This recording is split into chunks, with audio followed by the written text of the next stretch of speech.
지난 시간에 이어 이번 시간에도 인터페이스의 장점에 대해서 알아보겠습니다.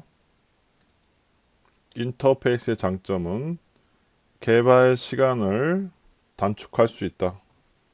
개발 시간을 줄일 수 있다는 건데요. 어떻게 개발 시간을 줄일 수 있겠어요? 이 그림에서는 A가 B를 사용하잖아요. 그래서 A가 코드를 작성하려면 B가 먼저 만들어져 있어야 돼요. B가 완성이 되고 나서야 이제 A가 B를 이용할 수 있는 거죠. 그래서 B가 완성될 때까지 어떻게 돼요? A는 기다려야 돼요. 그럼 아무래도 개발 시간이 더 걸리겠죠. 그런데 이 오른쪽과 같은 그림이라면 말이에요. A는 어떻게 하면 돼요? I를 사용하면 되죠. 그렇죠? B가 개발 안 됐어도 I만 있으면 돼요. 즉 뭐요? 껍데기만 있으면 돼요. 껍데기. 앞서 추상 클래스에서 배웠죠. 추상 클래스에서 어떻게 해요? 추상 메서드 호출 가능하더라 했죠.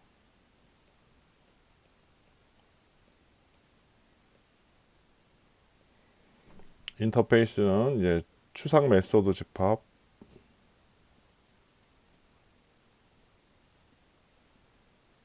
그렇죠? 그래서 B가 완성이 안 됐더라도 A는 I를 인터페이스를 이용해서 코드 작성할 수가 있어요. 그러니까 추상 메서드지만 이 메서드가 완성되어 있다고 가정을 하고 사용을 하는 거죠. 그래서 코드를 작성할 수 있어요. 그리고 B도 어떻게 돼요? B는 인터페이스에 있는 이 추상 메서드를 구현하면 되죠. 구현하면 되죠. 여기서 제가 많이 받는 질문이 추상 메서드 말고 그러면 뭐 IV나 이런 건 어떻게 사용해요 그러는데 전에 말씀드린 것처럼 캡슐화 때 말씀드렸죠. 캡슐화 IV 직접 접근은 불가. 왜 IV를 프라이빗으로 해놓는단 말이에요. 프라이빗을 해놓고 항상 메서드를 통해서 접근하게 돼 있기 때문에 상관없어요. 그래서 인터페이스를 이용하면 개발 시간을 단축할 수 있습니다. 이 A가 이 B 클래스가 완성될 때까지 기다리지 않고도 인터페이스를 이용해서 코드를 작성할 수 있으니까 그렇습니다. 그 다음에 변경에 유리한 설계. 예, 인터페이스의 중요한 장점 중에 하나죠. 변경에 유리하다는 거. 저번 강의에 설명드렸죠. 이거를 어떻게 해요? B를 없애고 C를 대신 집어넣을 수 있는 거. 그렇게 해도 A를 변경하지 않아도 된다는 거. 예, 이전 강의에서 충분히 설명드렸으니까 여기서는 간단히 넘어갈게요. 그 다음 장점으로 표준화가 가능하다는 건데요. 이런 건 여러분들이 나중에 이제 JDBC라는 걸 배울 거예요. JDBC. 옛날에는요, 이제 우리가 자바 애플리케이션을 개발할 때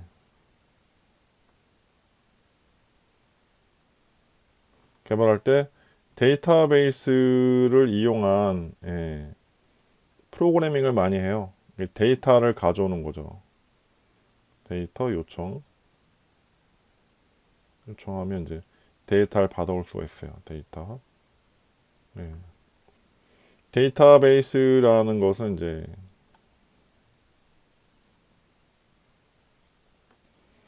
데이터를 담아놓고 여러 사람이 쓸 수 있게 하는 거예요. 여러 사람이 데이터를 공유할 수 있게 해주는 거예요.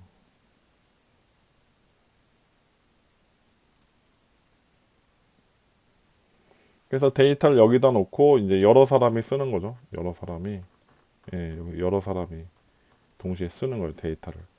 그게 데이터베이스인데 데이터베이스 종류가 많아요. 회사가 여러 개 있는 거죠. 오라클도 있고 또 MySQL 이런 것도 있어요. 이 두 개 많이 쓰는데 이 두 개만 얘기할게요.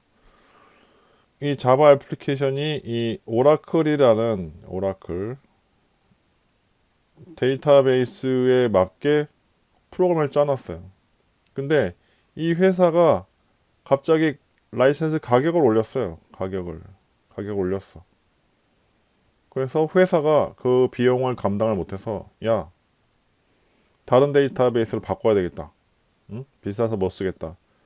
그래서 다른 데이터베이스를 사용하려고 해요. 그러면 이쪽으로 개발을 하려면 이 애플리케이션을 많이 변경해야 돼요. 네, 많이 변경을 많이 해야 돼요. 그러니까 아까하고 똑같죠. A가 B에 의존적일 때 B가 C로 바뀌면 A가 많이 바뀌어야 돼요. 네, 데이터베이스 종류가 바뀌는 거는 큰 일이기 때문에 많이 바뀌어야 돼요. 그래서 이거를 어떻게 바꿨냐면 중간에 뭘 두기로 한 거예요.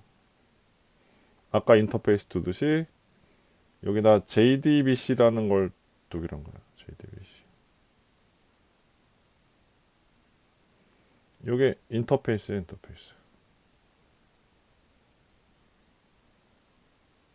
인터페이스 집합인데 그럼 어떻게 돼요?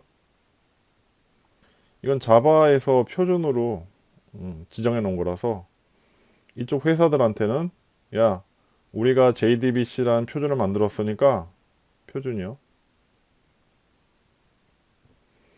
너네 회사들한테 주는 거예요. 이거로 개발하라고. 그러면 이 회사들이 이 JDBC 인터페이스에 맞춰서 개발을 해요.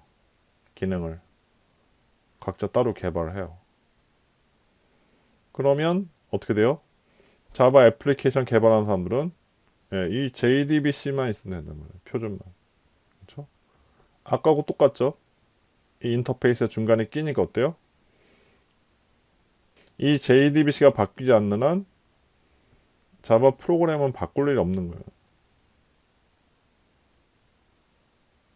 대신에 이 표준을 이 오라클이나 MySQL이라는 회사들이 이 표준을 지켜서 개발을 해야 되겠죠. 기능을 개발해 놓으면 우리는 예전처럼 각 회사의 기능에 의존하는 게 아니라 이 표준 인터페이스를 사용하기만 하면 이 데이터베이스를 다른 걸로 바꿔도 우리 프로그램은 거의 변경을 안 해도 된다는 거죠. 이런 장점이 있어요. 이런 걸 표준화라고 하는 거예요. 인터페이스를 이용해서 표준화를 한 거죠. 한국 KS 마크 아시죠? 네, 이거. 네, KS. 코리아 스탠다드죠? 코리아 아닌가요? 스탠다드? 한국 공업 표준인데요. 네, 한국 공업 표준. 이게 왜 있어요? 이것도 마찬가지로 볼트 만드는 회사하고 너트 만드는 회사가 다를 수 있잖아요. 그렇죠? 다를 수 있어요. 근데 이 두 개가 맞으려면 어떻게 돼요? 어떤 표준이 있어야 될 거 아니에요. 표준. 정해놓은 표준이 있어서 거기에 맞춰서 각자 개발을 해야 이 볼트하고 너트하고 맞을 거 아니에요. 표준이 없으면 각 회사가 자기들 나름대로 이제 사이즈를 만들 거 아니에요. 근데 한국 공업 표준이 있으니까 거기에 맞춰서 서로 다른 회사가 A사하고 B사가 서로 표준에 맞춰서 개발하니까 서로 다른 회사 제품끼리도 같이 사용할 수 있는 거죠. 예, 그거 똑같은 개념이에요. 이 JDBC라는 거는 빈 껍데기란 말이에요. 인터페이스 집합. 그러니까 추상 메소드만 잔뜩 정해 놓은 거예요. 그러니까 규칙 같은 거 규칙. 메서드를 이렇게 작성해라 이런 걸 만들어 놓으니까 이 회사 쪽에서는 이걸 구현하고 이쪽에서는 구현, 이쪽에서는 뭐래요? 사용하면 되는 거죠. 아시겠죠? 나중에 여러분들이 이제 JSP나 뭐 스프링 같은 걸 배울 때는 이제 JDBC를 다루는 걸 배울 건데 그때 좀 더 자세히 공부하시고 지금은 이 정도로만 설명을 드릴게요. 인터페이스의 그 다음 장점은요. 서로 관계없는 클래스들의 관계를 맺어줄 수 있다는 것입니다. 이건 잠시 후에 다시 자세히 설명드리고요. 일단 다시 한번 간단히 정리를 하고 넘어갈게요. 인터페이스 장점 첫 번째 뭐라고요? 개발 시간을 단축할 수 있다. A 클래스가 B 클래스 사용할 때 중간에 인터페이스가 있으면 어떻게 돼요? 여기선 인터페이스 이용해서 사용하면 되고요. 사용. 이쪽도 개발이긴 하지만 이쪽은 구현이죠. 동시에 진행 가능해서 시간을 줄일 수 있다는 거고요. 변경에 유리한 설계가 가능하다. 이거는 아까 그림 인터페이스 안에 B 클래스 이렇게 있으면 어떻게 돼요? B 대신에 뭘로 바꿔요? 이거를 C로 바꾸는 거죠. 그렇게 해도 A를 변경하지 않아도 되니까 변경에 유리한 설계가 가능하다는 거고요. 그 다음에 아까 설명드린 거 표준화가 가능하다. 자바 애플리케이션 있을 때 중간에 JDBC라는 인터페이스 집합이에요. 집합. 팝을 중간에 넣으면 어떻게 돼요? 이 데이터베이스를 다른 걸로 바꿔도 이쪽은 변경을 안 해도 된다. 변경 안 해도 된다는 거예요. 그런 장점이 있습니다. 그래서 이 인터페이스를 이용하면 뭐가 가능해요? 표준화가 가능하다. 이 사용하는 쪽이나 이쪽 구현하는 쪽에서 이 인터페이스를 지키도록 하는 거죠. 표준을 정해서. 이게 바로 표준화. 인터페이스에 이런 장점이 있다는 거 잘 알아두시고요. 이제 마지막으로 서로 관계없는 클래스들의 관계를 맺어주는 거에 대해서 설명을 드릴게요.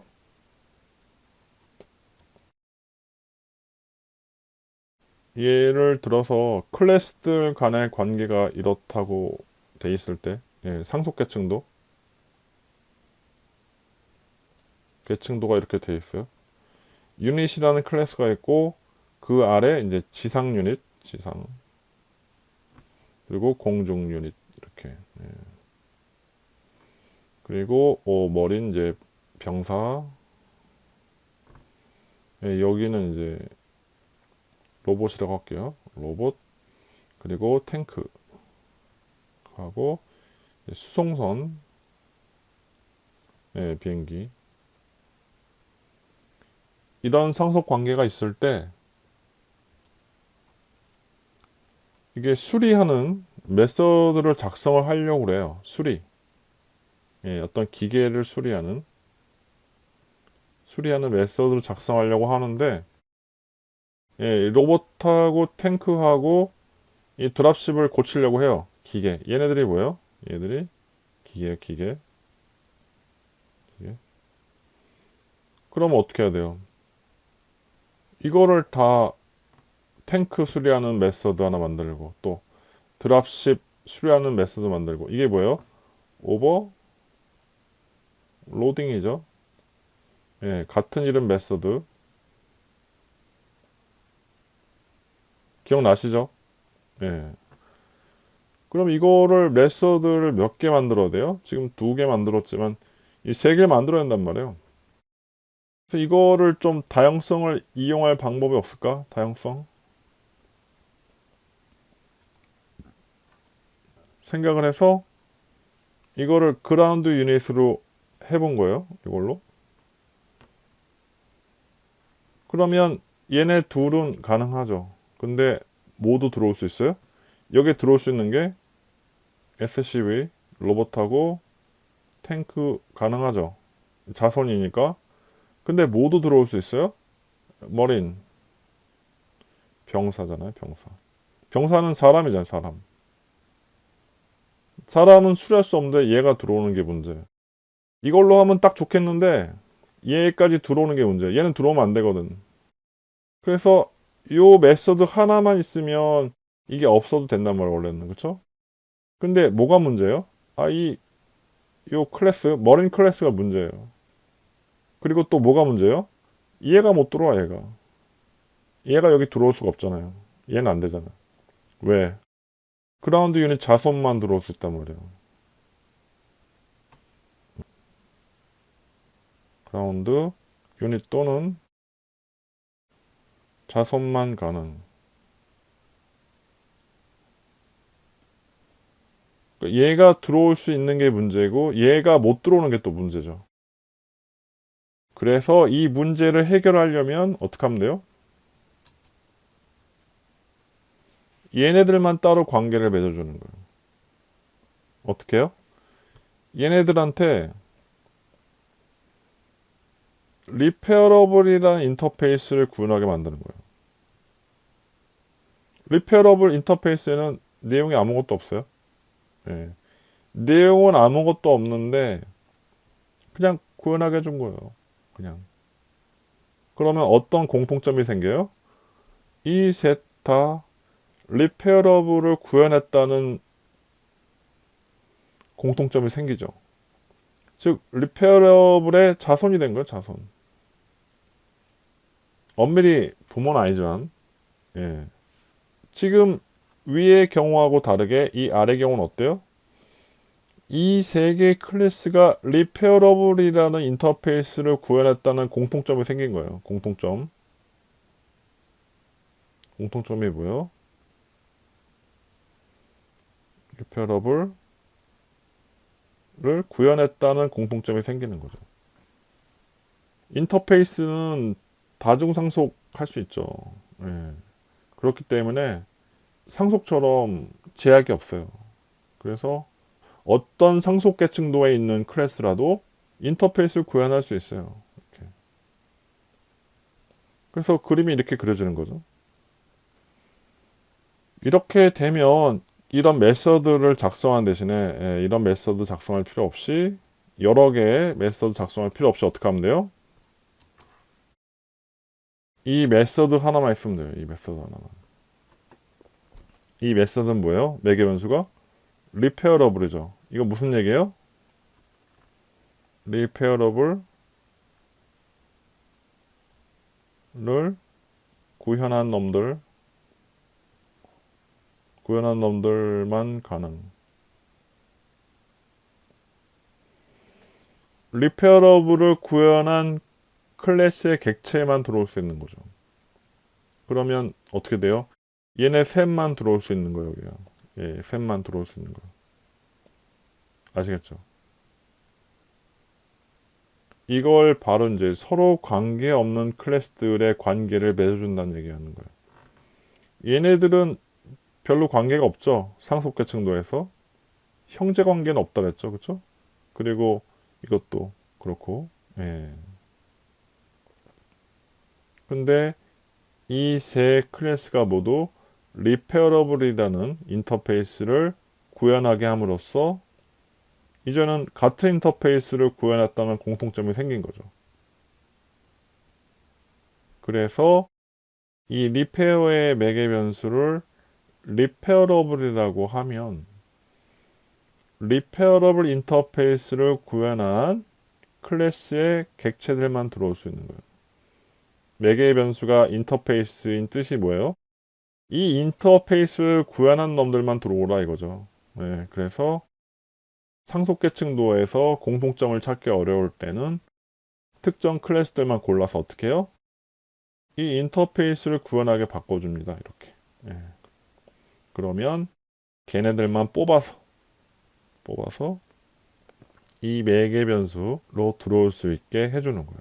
이게 바로 서로 관계없는 클래스들의 관계를 맺어준다고 하는 거예요. 지금까지 배운 것처럼 인터페이스가 장점이 되게 많아요. 그래서 객체 지향 개념에서는 인터페이스를 굉장히 많이 활용하고 있고요. 여러분들이 앞으로 진도 나갈수록 인터페이스는 점점 더 많이 사용될 거예요. 인터페이스를 이해하려면 다양성하고 추상화에 대한 이해가 필수적이라서 다양성, 추상화, 인터페이스 이 세 가지를 잘 공부해 두시기 바랍니다. 다음 강의가 하나 더 있긴 한데 이걸로 객체지향 개념 강의가 한 40, 한 2개, 3개 됐나요? 정도로 마무리 했는데요. 자바에서는 객체 제한 개념이 제일 중요하고, 자바가 아니라 어떤 언어를 여러분이 배우셔도 객체 제한 개념은 피하실 수가 없어요. 중요한 개념이니까 여러분들이 잘 공부해 두시길 바라고요. 일단 진도는 나가시면서 매일 객체 제한 개념 강좌를 한 서너 개씩 꼭 복습하시는 걸 잊지 마시기 바랍니다.